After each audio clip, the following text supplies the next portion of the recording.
Ravi Prakash Siliconandhra hospital Kuchipudi super speciality వైద్య సేవలు పూర్తిగా ఉచితం.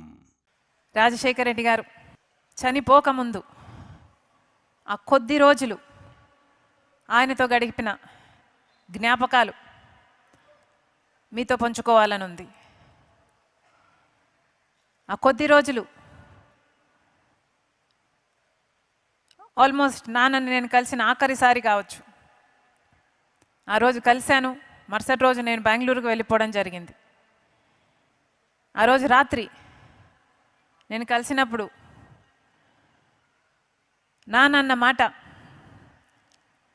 పాప్స్ దేవుడు ఎంత చేశాడు కదా, మన జీవితాల్లో దేవుడు ఎంత చేశాడు, ఏమీ కానీ నన్ను ఇంత దూరం తీసుకొచ్చాడు, ఇంత సాధింపచేశాడు, ఈరోజు ఇంత చెయ్యగలిగాము అంటే, ఇంతమంది జీవితాలలో వెలుగు నింపగలిగాము అంటే దేవుడు నిజంగా ఎంత గొప్పవాడు, ఎక్కడో ఉన్నవాడిని తీసుకొచ్చి ఇంత ఎత్తున నిలిపాడు, ఇంత అవకాశాన్ని ఇచ్చాడు అని దేవునికి ఎంతో గ్రేట్ఫుల్గా ఉన్నాడు. ఉంటూ ఇంకో మాట కూడా అన్నాడు,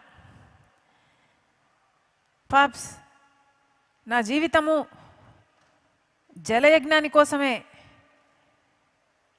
దేవుడు పుట్టించాడేమో, జలయజ్ఞం నేను చేయగలిగితే నా జీవితం, నా పర్పస్ నేను ఫుల్ఫిల్ చేసిన వాడిని అవుతాను. ఇవన్నీ మిగతాటివన్నీ ఆరోగ్యశ్రీ అయినా, ఫీజు రీయింబర్స్మెంట్ అయినా, ఇందిరమ్మ ఇల్లు అయినా, 108 ఇవన్నీ బోనస్, కానీ జలయజ్ఞం మాత్రం నా హృదయానికి చాలా దగ్గర అన్నాడు. ఆ విషయం నాకే కాదు, క్యాప్టెన్ మామ కూడా, కేవీపీ రామచంద్రరావు గారికి కూడా బాగా తెలిసిన విషయం. ఎందుకంటే ఎలక్షన్లో కౌంటింగ్ జరుగుతున్న సమయంలో నాన్న చాలా టెన్షన్ పడ్డ అంశం ఏది అంటే, ఎందుకు అంటే ఒకవేళ మనం మళ్ళీ అధికారంలోకి రాకలేకపోతే జలయజ్ఞం ఏమవుతుంది, అన్ని ప్రాజెక్టులు ఆగిపోతాయి, ఈ ప్రాజెక్టులలో పెట్టిన డబ్బంతా వృధా అయిపోతుంది, వచ్చే నాయకులు పట్టించుకోరు, జలయజ్ఞం పూర్తి కాదు, 1 కోటి ఎకరాలకు నీళ్ళు ఇవ్వలేమని చాలా టెన్షన్ పడ్డాడు. అంత టెన్షన్ బహుశా తన జీవితంలో ఎప్పుడు దేనికి పడుండడు. World-class infrastructure, eco-friendly campus, broad array of academics. KL, deemed to be university. అంతేకాదు, నాన్న ఆఖరి రోజుల్లో ప్రజల దగ్గరికి వెళ్ళాలి, ఎందుకంటే ప్రజలు ఒక అవకాశం ఇచ్చారు, ఆ ప్రజలకు మనం రుణపడి ఉండాం అన్న భావన నాన్నలో చాలా ఉండేది. ఒకసారి ఆలోచన చేయండి, ఏ ముఖ్యమంత్రి కూడా ఎలక్షన్లు అయిపోయాక గెలిచిన తర్వాత అంత తొందరగా మళ్ళీ ప్రజల్లోకి వెళ్ళాలి అని అనుకోడు.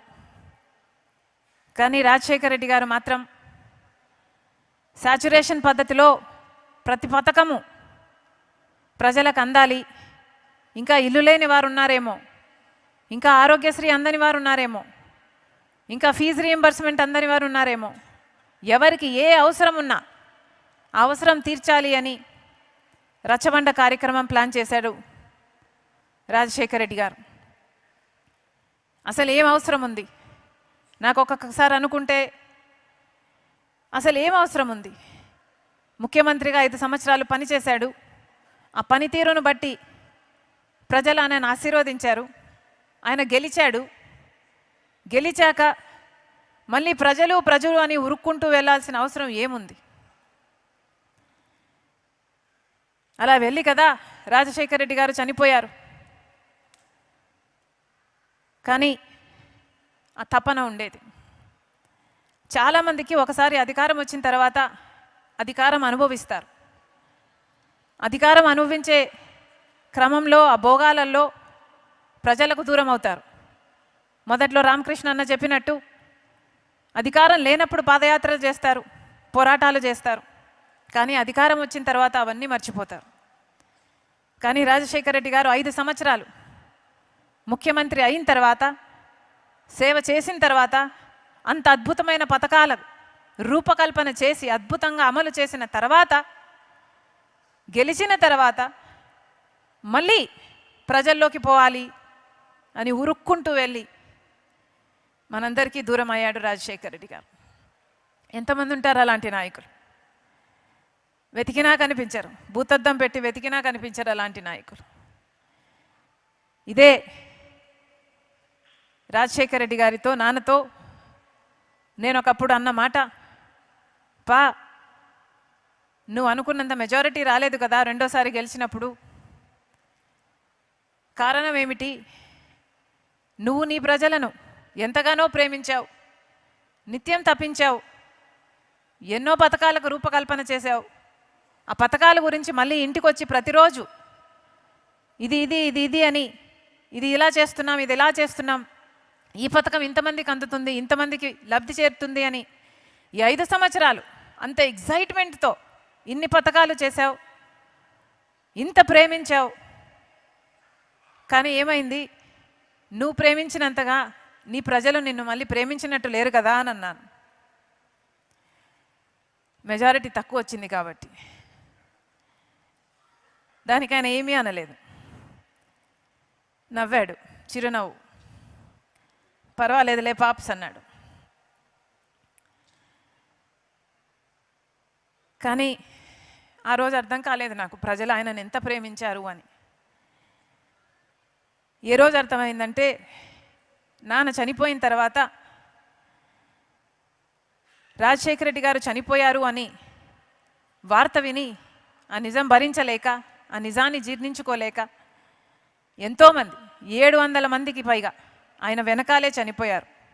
ఆ రోజు అర్థమైంది నాన్న తన ప్రజల్ని ఎంతగా ప్రేమించాడో, ప్రజలు కూడా తనని అంతగా ప్రేమించాడు అని. లేకపోతే నాన్న నన్ను ఎంతగానో ప్రేమించాడు, నేను నాన్నని ఎంతగానో ప్రేమించాను, అయినా నేనే బతికే ఉన్నా, మేము ఎలా బతుకున్నాం, అమ్మ నేను ఎలా బతుకున్నాం, కానీ ఇంతమంది చనిపోయారు, ఎంత గొప్ప ప్రేమ వాళ్ళది అని ఆ రోజు అర్థమైంది. Incubation Center. Interactive Sessions. Nikkei++ Grade University. KL, deemed to be university. మరిన్ని వీడియోస్ కోసం ఛానల్ ని సబ్స్క్రైబ్ చేయండి, లేటెస్ట్ అప్డేట్స్ కోసం వాట్సాప్ ఛానల్ ని ఫాలో చేయండి, అండ్ లింక్ డిస్క్రిప్షన్ లో ఉంది.